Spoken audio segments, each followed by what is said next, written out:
Star of the film, Mr. Aaron Eckhart.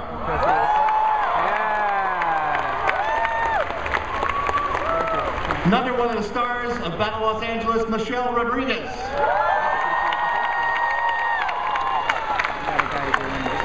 And lastly, director of the film, Jonathon Liebesman.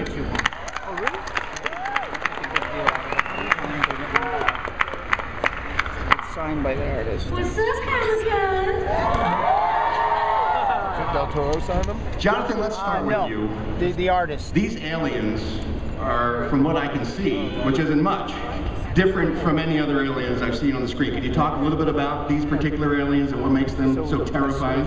Sure. What we wanted to do was an alien that wasn't a creature or an insect. I think, you know, with Ridley's Alien, he sort of pioneered amazing creatures. You've seen things like District 9 with amazing insectoid aliens. We wanted to do something that was literally alien. I had a guy in London called Paul Gerard just draw up an amalgamation of various inspirations from like Chris Cunningham, stuff like that, and he came up with these an image of creatures coming out of aliens coming out of the ocean that I couldn't describe as anything other than alien.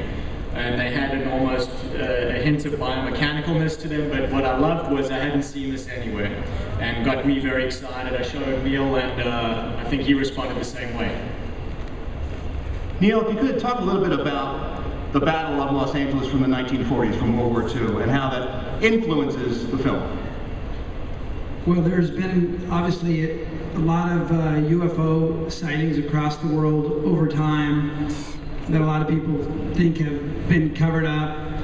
This was a true event from 1942 where, like it says, 1,500 rounds were fired, never brought anything down, but we thought that it was a great inspiration for a movie about what were all these supposed UFO sightings for, and what we came up with, what they were scouting missions for an eventual worldwide invasion that would take place in 2011.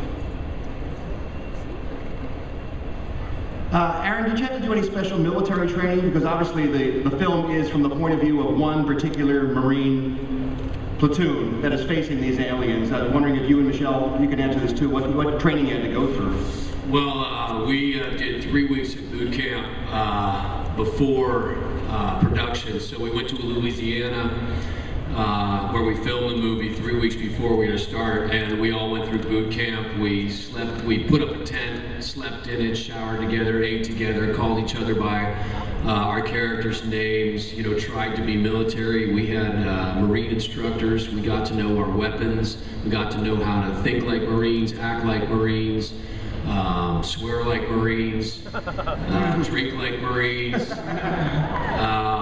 You know, hopefully I felt like, and not only that, but in so doing, we got to know each other, you know, our hot points, we got to know our sense of humors, what kind of girls we liked, and, you know.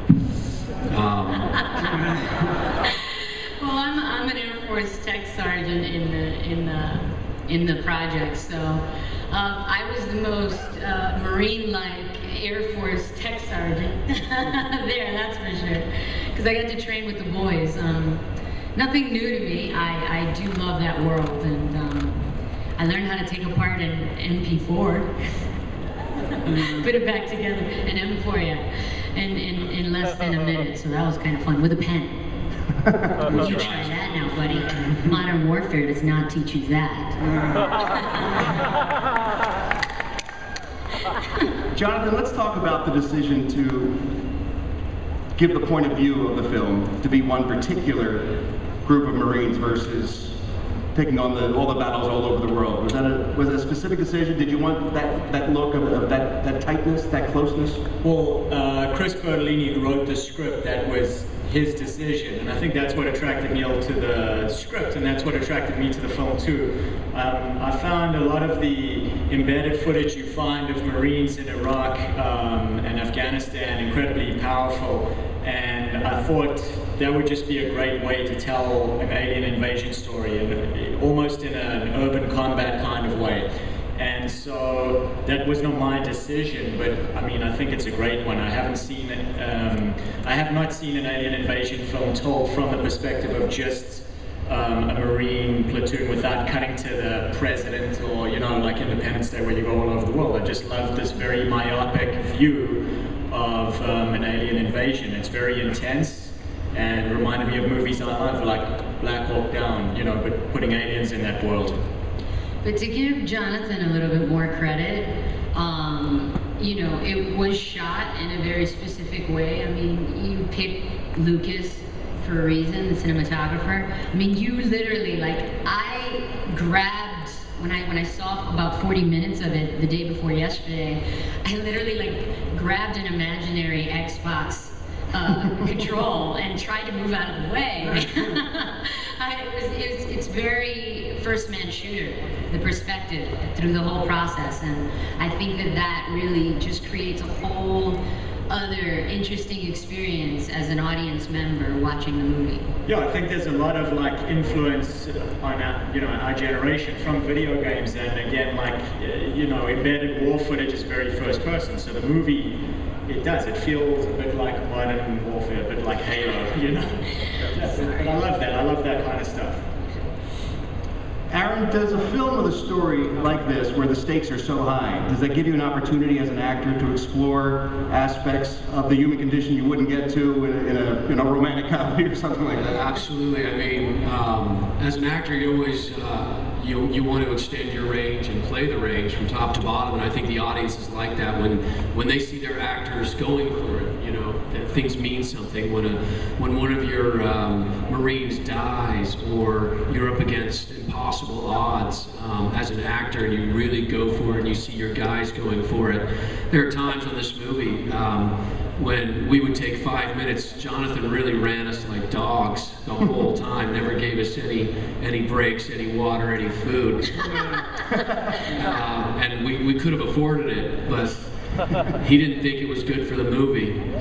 I would look down at our guys in 100-degree heat in Louisiana, and I'd go, damn it, you're Marines.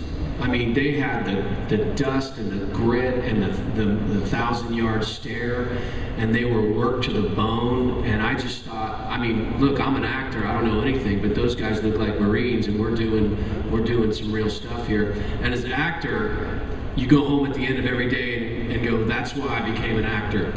You know, I laid it all out there today. I didn't hold back. I tried things. You know, the great thing about Jonathan as a director is that he took every one of my stupid ideas and most of Michelle's and let us do them.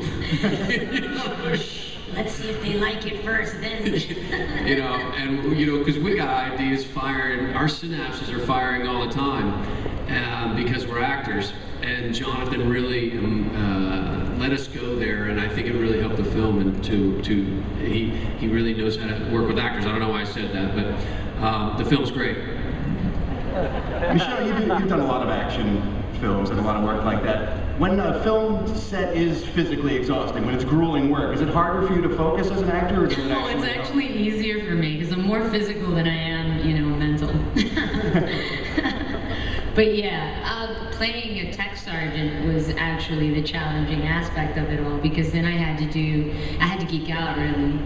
And you know, I'm used to doing that on my free time, not like, you know, when I'm working. So it's like, I don't know, it was the whole process of doing the research, going to the Air Force and seeing what it is that they do when they're, you know, tracking modulating frequencies and stuff like that.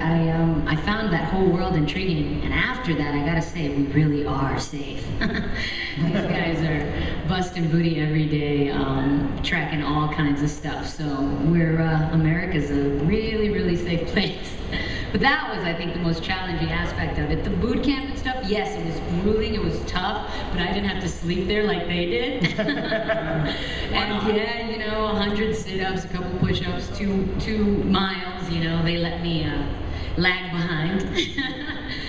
There are advantages to being a girl. Yeah, the most grueling aspect, I think, was the research.